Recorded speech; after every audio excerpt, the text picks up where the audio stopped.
Kanhangad sub കളക്ടറുടെ car Hosdurg sub കോടതി ജപ്തി ചെയ്തു.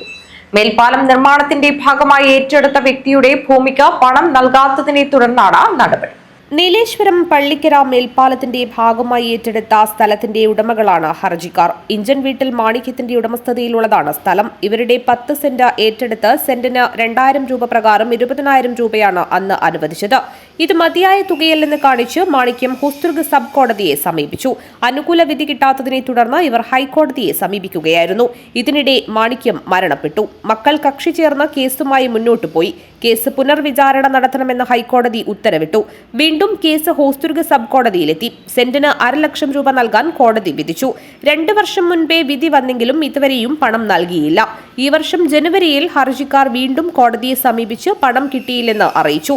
പലതവണ നിർദ്ദേശിച്ചിട്ടും സർക്കാർ പണം കൈമാറാത്തതിനെ തുടർന്ന് കഴിഞ്ഞ ദിവസം സബ് കളക്ടറുടെ കാർ ജപ്തി ചെയ്യാൻ കോടതി ഉത്തരവിടുകയായിരുന്നു. കാർ കോടതിയിലെത്തിക്കണമെന്ന് ഉദ്യോഗസ്ഥർക്ക് നിർദ്ദേശം നൽകുകയും തിങ്കളാഴ്ച വൈകിട്ടോടെ കാർ കോടതിയിലെത്തിക്കുകയും ചെയ്തു. ഹർജിക്കാർക്കു വേണ്ടി അഡ്വക്കേറ്റ് കെ പീതാംബരൻ ഹാജരായി.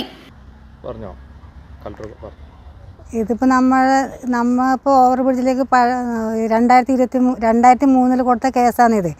പക്ഷേ ഇതുവരെ പഴയ പൈസ 2,000 രൂപ തന്നിന് ഈ ഗവൺമെൻറ്. അപ്പോൾ ഇപ്പോൾ നമ്മൾ ആദ്യം പൈസ ഇത് പോരാന്ന് പറഞ്ഞ് കേസ് കൊടുക്കുന്നു. രണ്ടാമത് കേസ് കൊടുത്തതിന് ശേഷം നമുക്കിപ്പം ഹൈക്കോടതിയിൽ കേസ് പോയി. അങ്ങനെ ഹൈക്കോടതിയിൽ നിന്ന് പാസ്സായ പൈസയാണ് ഈ പൈസ 13 ചില്ലറുണ്ടത്. ആ 13 ചില്ലർ നമുക്കിപ്പോൾ 1.5 കൊല്ലമായിട്ട് പാസ്സായ പൈസ കിട്ടുന്നില്ല, ഗവൺമെൻറ് നമുക്ക് അയക്കുന്നില്ല.